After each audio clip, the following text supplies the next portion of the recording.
Assalamualaikum warahmatullahi wabarakatuh. Alhamdulillahirabbil alamin. Asyhadu an la ilaha illallah wa asyhadu anna Muhammadar Rasulullah. Allahumma shalli ala sayyidina Muhammad wa ala ali sayyidina Muhammad. Pemirsa YouTube yang dirahmati Allah Subhanahu wa taala. Kali ini saya ingin menyampaikan kisah seorang penyanyi legendaris, Chrisye, dengan seorang penyanyi terkenal, seorang penyair terkenal maksud saya, yaitu yang bernama Taufik Ismail. Jadi ceritanya begini.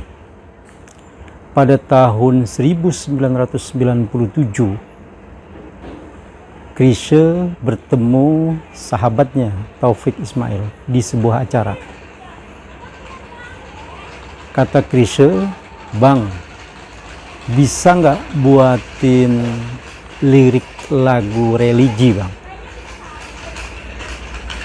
Taufik Ismail balik bertanya, "Berapa lama, Chrisye?"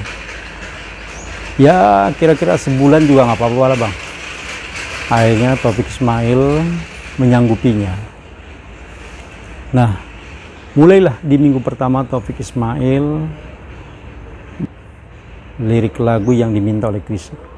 Tapi di minggu pertama itu gak berhasil. Idenya macet. Akhirnya minggu kedua dicoba lagi. Ternyata gagal lagi. Minggu ketiga gagal lagi, sampai heran Taufik Ismail, tumben dia membuat lirik lagu kok tidak seperti biasanya. Sampai-sampai Taufik Ismail ingin telepon Chrisye menyatakan bahwa dia nggak sanggup. Tapi dicoba lagi, masuk minggu keempat. Nah, sebelum dia memulai untuk membuat lirik lagu, maka dia melakukan satu pekerjaan yang rutin dia lakukan tiap malam, yaitu membaca Quran surat Yasin. A'udzubillahi minasyaitonirrajim. Bismillahirrahmanirrahim. Yasin wal Qur'anil Hakim. Innaka laminal mursalin, dan seterusnya. Ketika sampai di ayat ke-65, al-yauma nakhtimu ala afwahihim wa tukallimuna aydihim wa tashhadu arjuluhum bima kanu yaksibun. Taufik Ismail pada saat itu berhenti sejenak. Lalu dia merenungkan makna ayat itu.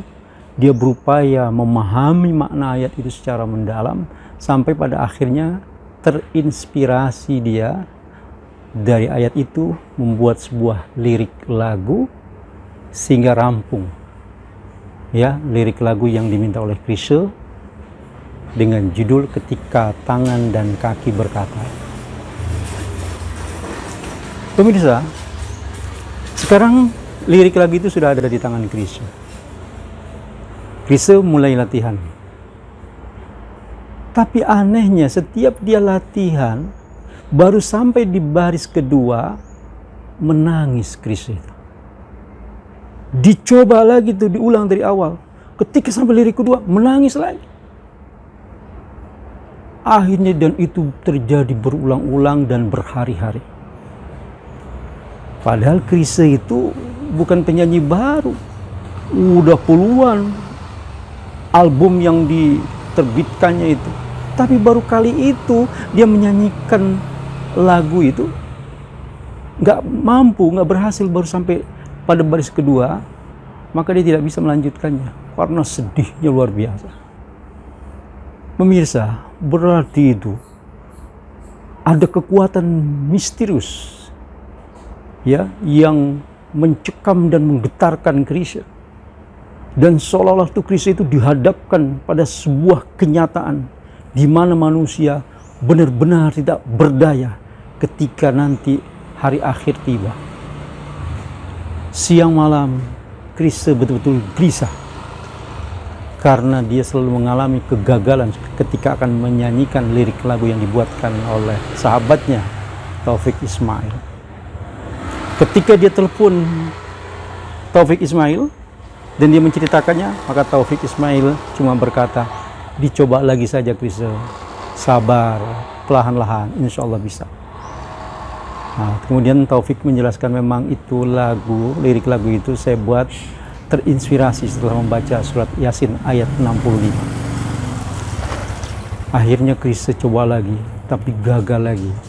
Sampai satu ketika dia diingatkan oleh produsernya, yaitu yang bernama Erwin Gutawa, kalau deadline-nya sudah hampir tiba ini untuk rekaman lagu. Dan schedule-nya sesuai dengan agenda kegiatannya sudah disepakati. Setelah ini Chrisye harus pergi ke luar negeri. Akhirnya keesokannya Chrisye berusaha datang ke studio. Dia berusaha keras supaya berhasil rekaman lagi. Istrinya yang bernama Yanti berdoa untuk keberhasilan suaminya. Subhanallah, akhirnya berhasil pada hari itu. Bait yang awal-awal itu dari lirik lagu itu seperti ini. Tiba hari mulut dikunci, kata tak ada lagi. Akan tiba masa tak ada suara dari mulut kita,